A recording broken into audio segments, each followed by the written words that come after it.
इतने में पगली के भाई की एंगेजमेंट अनाउंस होती है। ये एक लव मैरिज है। वो जिस लड़की से प्यार करता था वो लड़की पगली की किसी टाइम पे कॉलेज फ्रेंड थी।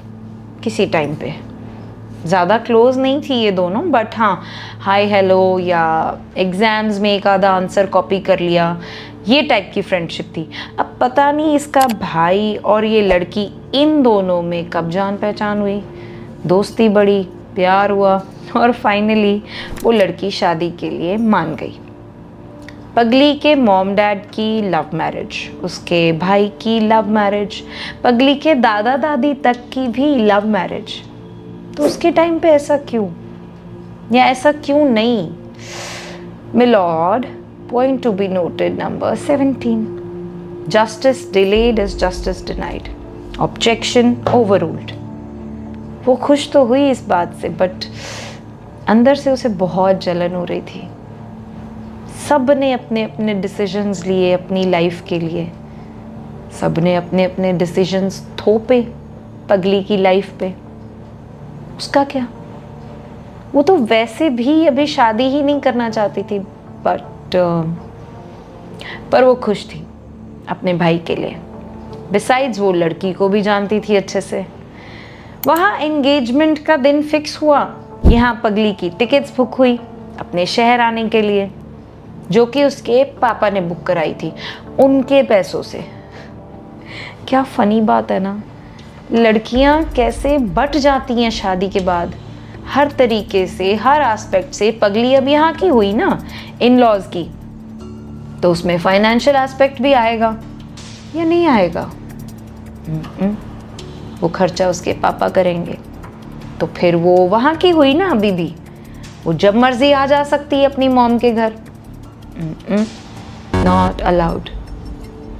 अब उसको चिंता हो रही थी कि ये लोग कहीं इसको उधर ही रुकने को ना कह दें कि वापस नहीं आना, हमको तुमने बहुत तंग किया है, अब उधर ही रहो।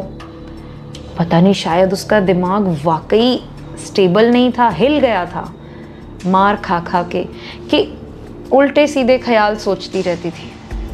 वो लोग ऐसा क्यों करेंगे? उनके बेटे को तो मुश्किल से शिकार मिला है जो कि काबू में रहे। और कोई होती, अगर कोई और होती तो एक हफ्ते में बैग्स पैक करके निकल जाती। ये तो पगली है अपनी मैलिएबल पॉट, जो शेप ले लेती है हर माहौल के अकॉर्डिंग, चाहे उसके लिए उसे कितना भी आग से गुजरना क्यों ना पड़ जाए। उससे ना वेट नहीं हो रही थी उस दिन की कि उसके पापा आएंगे, उसको लेकर जाएंगे। वहाँ ना ट्रेडिशन था, दोपहर को लेडीज़ आराम करती थी तो वो भी सो जाती थी, लेकिन अब उसे नींद नहीं आ रही थी एक्साइटमेंट के मारे, तो वो बस लेटी हुई है अपने रूम में। लाइट बंद है, करीब 3 सवा 3 का वक्त है, तो वो क्या देखती है कि कोई उसके रूम में एंटर करता है और उसके बिल्कुल सामने खड़ा है। ना कुछ बोल रहा है, ना हिल रहा है, बस पगली को देखता जा रहा है। वो डर गई, उसकी हिम्मत नहीं हुई कि वो नज़रें उठा के देखे कि कौन है। अब उस शख्स ने पगली का कबर्ड खोला और उसके सारे कपड़े बिखेर के चले गया। उसकी वाकई हिम्मत नहीं हुई कि वो फटाफट भागे और देखे। उसने बस पैरों में देखा कि कोई अजीब सी सैंडल्स पहनी हुई है। जो आया था उसके रूम में, उसे ये नहीं पता था कि पगली जाग रही है, और इसने ये सैंडल्स देख लिए, धुंधले धुंधले ही सही, बट इतने अतरंगी थे कि कोई भूल ही ना सके। ऐसा डिज़ाइन जो कि लोकल मार्केट से ख़रीदा हुआ सस्ती क्वालिटी का, पगली ने इग्नोर कर दिया। थोड़े दिन बाद ये सारी फैमिली कहीं इकट्ठे बाहर जाते हैं तो वो सैंडल्स उसे फिर दिखे, उसकी जेठानी ने पहने हुए थे। वो समझ गई। अब ये सिलसिला 2-3 बार चला, उसके बाद बढ़ता गया।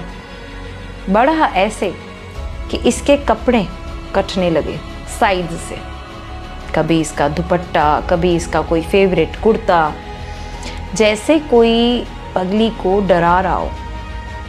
एक दिन उसकी जेठानी ने एक ड्रेस मांगी पगली से, बोला कि कहीं पार्टी में पहन के जानी है। तो जब वापस की तो एक स्लीव उसकी जली हुई थी, जो कि उसने ये बोला कि आयनिंग करते वक्त उससे जल गई।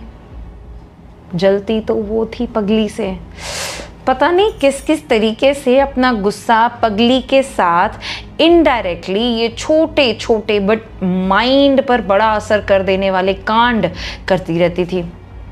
पगली के इस वाले घर में, इन लॉज वाले घर में टिपिकली डेली सोप्स वाला माहौल था।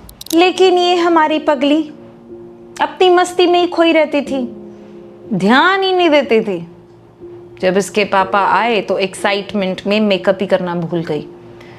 तो वो दाग जो इसके गालों पर ताज़ा ताज़ा था मार का, अब दाग ही कहेंगे ना, क्योंकि निशान तो टेम्परेरी होते हैं, दाग रह जाते हैं एक ही जगह निशान पड़ पड़ के।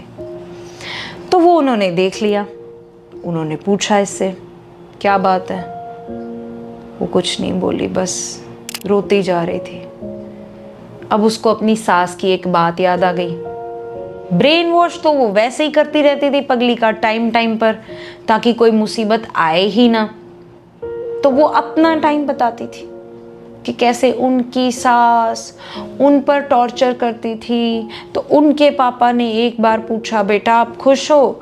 और उन्होंने रोते रोते कहा, बाबा मैं इतनी खुश हूँ जितना और कोई नहीं हो सकता। कमाल है ना, वाकई कमाल है ना। औरत का मतलब क्या, बस जान के महान बनना ही होता है। सदियों से घिसा पिटा महान बनना चलता आ रहा है।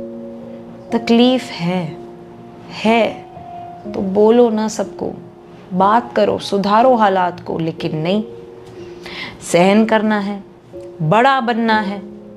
तो ये सारा क्रैप पगली के माइंड में भी था। उसने भी बोला, जब उसके पापा ने बोला बेटा तू बोल, मैं मीटिंग बुलाऊं उन सब बड़े लोगों की जिन्होंने ये रिश्ता करवाया, तुझे घबराने की कोई ज़रूरत नहीं है बेटे। लेकिन ना, इसे भी महान बनना था। कुछ नहीं बोली, मना कर दिया। असल में अंदर से डर गई थी कि और मार ना पड़ जाए इसे, ऐसा अगर कुछ ये बोलेगी या बता देगी। बेचारी अब ये आई हुई है अपनी मॉम के पास, वहाँ रुकी हुई है। और यहाँ इसे पता चलता है कि ये प्रेग्नेंट है। शादी को अभी सिर्फ 1.5 महीना ही हुआ था।